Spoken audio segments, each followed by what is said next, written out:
On va passer ensemble les 2 prochaines heures. Hey Mohammedi est un musée à ciel ouvert.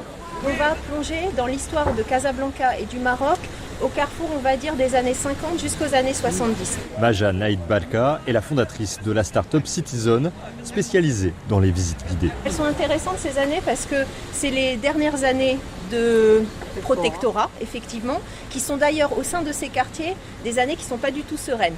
C'est des années de lutte intense, c'est des années de manifestations, c'est des années d'attentats. Et bien sûr, il y a les premières années d'optimisme, de liberté que vont être les années d'indépendance. C'est à Hey Mohammedi que s'est installée l'industrie coloniale française.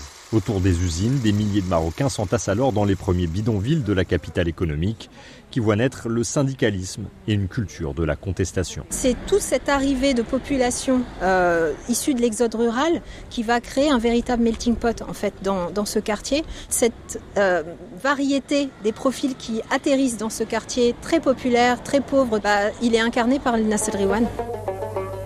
Avec leurs cheveux longs, leurs textes engagés et leur musique issue de la fusion de différents répertoires traditionnels, les Nas El Riwan déferlent sur le Maroc des années de plomb.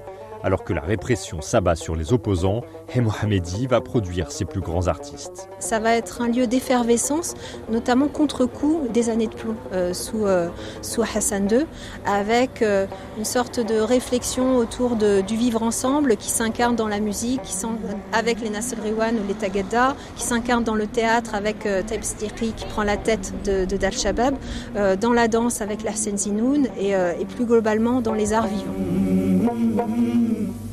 Najib Taqi est historien. Il a écrit un livre sur Hey Mohammedi.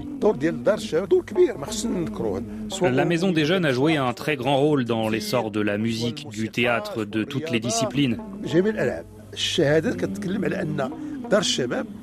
C'était un endroit très dynamique pendant les années 60-70 jusqu'aux années 80-90. Les années 60, 70, 80.